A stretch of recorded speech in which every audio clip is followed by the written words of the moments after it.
Welcome back, viewers. It seems like the Congress leaders are finding it hard to stay away from controversies related to our Indian armed forces. Questioning the valor of our Jawans over daring military operations seems to have become a habit for them. Addressing a rally in Odisha, Prime Minister Modi hit out at Congress leader Mani Shankar Ayyar's fear-mongering statement on Pakistan possessing atom bombs. Prime Minister Modi slammed the grand old party, saying that the Congress is trying to scare its own country and its countrymen. Listen into what the Prime Minister said. वो कहते हैं संभल के चलो, पाकिस्तान के पास atom bomb है, पाकिस्तान के पास atom bomb है, पाकिस्तान के पास एटम बम है। ये मरे पड़े लोग ये देश के मन को भी मार रहे हैं जी। ये जो पाकिस्तान के बम बम बम की बातें करते हैं ना, आज तो पाकिस्तान का हालात ये है कि इन बम को संभालना कहां, वो भी उसके बस का रोग नहीं है। अब तो वो बम बेचने के लिए निकले हैं। And the latest Cong Neta, who's now joined the so-called bandwagon of Charanjit Channi and Amrinder Singh, is Telangana Chief Minister Revant Reddy. In his attempt to attack the central government over Pulwama attack, now Reddy said not only did the government fail, but no one knows if surgical strike to begin with actually took place. Reddy attacked the Modi government, questioning the central government and why it did not use RAW or IB to prevent the Pulwama attack. But the controversy really broke when he cast aspersions on the Indian Armed Forces' bravery, saying that till date, no one knows whether surgical strike took place or not. Pulwama incident is classic example. They have failed. IB क्या कर रहा है? Intelligence network क्या कर रहा है? Pulwama incident होने के बाद सर्जिकल स्ट्राइक में पॉलिटिकल बेनिफिट लेने के लिए मोदी जी कोशिश कर रहा है। मेरा सवाल यह है कि मोदी जी को, भाई आप क्या कर रहा है? पुलवामा इंसिडेंट क्यों हुआ है? क्यों होने दिए? देश की सुरक्षा आप क्या कर रहा है? क्यों आईबी रॉ ये एजेंसीज को क्यों इस्तेमाल नहीं किया आप? तो वहां पर आपका फेल्यूर है ना। उसके बाद आप किए नहीं किए भगवान जाने। सर्जिकल स्ट्राइक हुआ नहीं हुआ किसी को पता भी नहीं आज तक। In fact, it was 3 weeks ago that Mr. Iyer gave an interview to a YouTube channel, a portion of which has now gone viral. Like they say, old habits die hard. The controversial Congress leader couldn't stop himself from, believe it or not, heaping praises on his favorite mulk. He said Pakistan is a sovereign nation with respect, and not only must India open talks with the country, it also must do so respectfully. Listen in. ये कि वो भी एक sovereign मुल्क है और कि उनकी भी इज्जत है, और उस इज्जत को कायम रखते हुए आप उनसे जितनी कड़ी बात करना चाहते हो करो, लेकिन बात तो करो। बंदूक को लेकर आप घूम रहे हो, उनके एटम बॉम्ब है। ये भी है। लेकिन यदि आपने उनसे बात की, उनको इज्जत अफजाया, तो तभी जाकर वो अपने बम के बारे में नहीं सोचेंगे। मस्कुलर पॉलिसी, यदि आपके मसल्स हों और उनके मसल्स ना हों, मैंने अभी आपको बता दिया है वो जो हकीकत हम सबको पता है कि मसल्स उनके कहूटा में पड़े हुए हैं।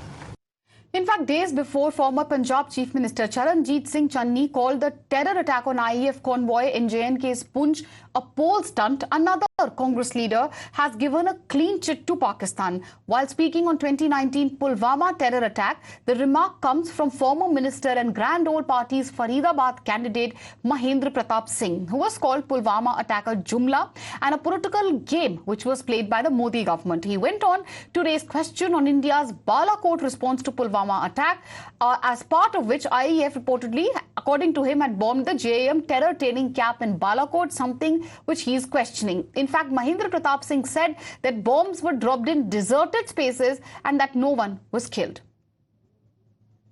पुलवामा की आज भी बहुत बड़ी मिस्ट्री है, बहुत बड़ी कहानी है। वो थोड़े गवर्नर की कह रहे हैं, तुसी देखे ना पुलवामा की, तो पता नहीं किस मामले की कहानी निकल सकती है। और बीजेपी, मैं पुंछ की गल नहीं कर रहा, बीजेपी चुनाव के दरमियान कुछ भी कर सकती है। कि ये स्टंटबाजी हो रही है, हमले नहीं हो रहे। पिछली बार भी जब इलेक्शन आते हैं तो ऐसे स्टंट खेले जाते हैं और बीजेपी को जिताने का संविधान तैयार किया जाता है। ये तैयार किए हुए सारे पहले से तैयार करके हमले करवाए जाते हैं। ये बीजेपी को जिताने का एक स्टंट होता है, इसमें सच्चाई नहीं होती। हेमंत करकरे साहेबांचा ती गोळी कसाबच्या बंदुकीतली नव्हती, कुठल्या अतिरेक्यातली नव्हती, तर ती गोळी एका पोलीस अधिकाऱ्यांची होती, RSS समर्पित। त्यावेळेस ते पुरावे लपवणारा देशद्रोही कोण असेल तर तो उज्ज्वल निकम आहे।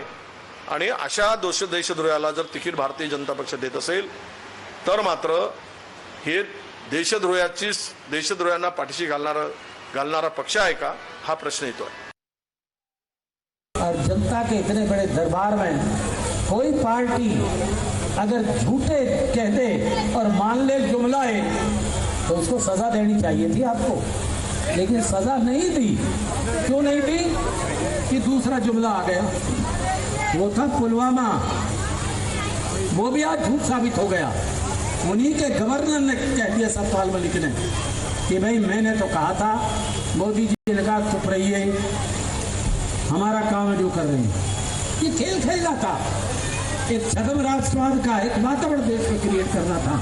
हमारी जनता भोली भाली है, बह गई हिंदुस्तान पाकिस्तान, मार दिए, ये हो गए, बम फेंक दिया खाली जगह में, वो यहाँ फेंके, आज भी कोई ना मरा। ये सारे ड्रामे थे। Meanwhile, BJP has mounted a stinging attack on Congress, saying that the party's love for our neighbours knows no bounds. The Saffron Party leader said statements like that of the Telangana Chief Minister are an attack on our Indian Army's morale and valour.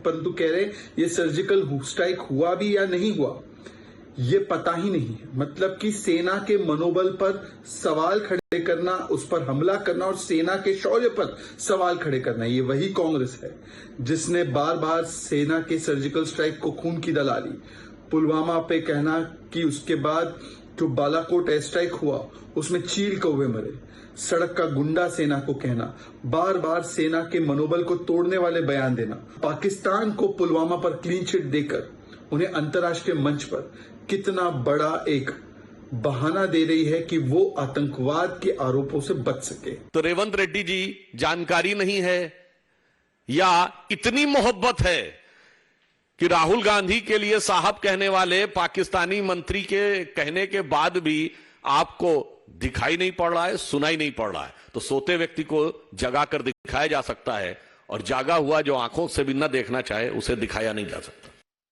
और मुझे लगता है कि देश की सेना का अपमान करना ये इतनी घिनौनी बात है और ये कांग्रेस के ही कल्चर में है। ये उस समय भी हुआ था जब पुलवामा का हुआ था, उस समय भी इन्होंने प्रश्न चिन्ह उठाए थे। लेकिन ये अपनी वोट की राजनीति और पार्टीबाजी की राजनीति करने हेतु इस हद तक जा सकते हैं कि ये हमारी सेनाओं के मनोबल पर, उनके शौर्य पर भी प्रश्न उठाते हैं। और देश की जनता इस बात को समझती है और इनको इस बात का सबक भी 2019 में भी दिया और अब की बार फिर से। Kane sir, your dinner. On a tile? It's antibacterial. Easy to clean. But plates? Kane bhai, it's a tile ad. IM Plus technology से बने वर्ल्ड क्लास टाइल्स। टाइल हो तो सिंपल हो।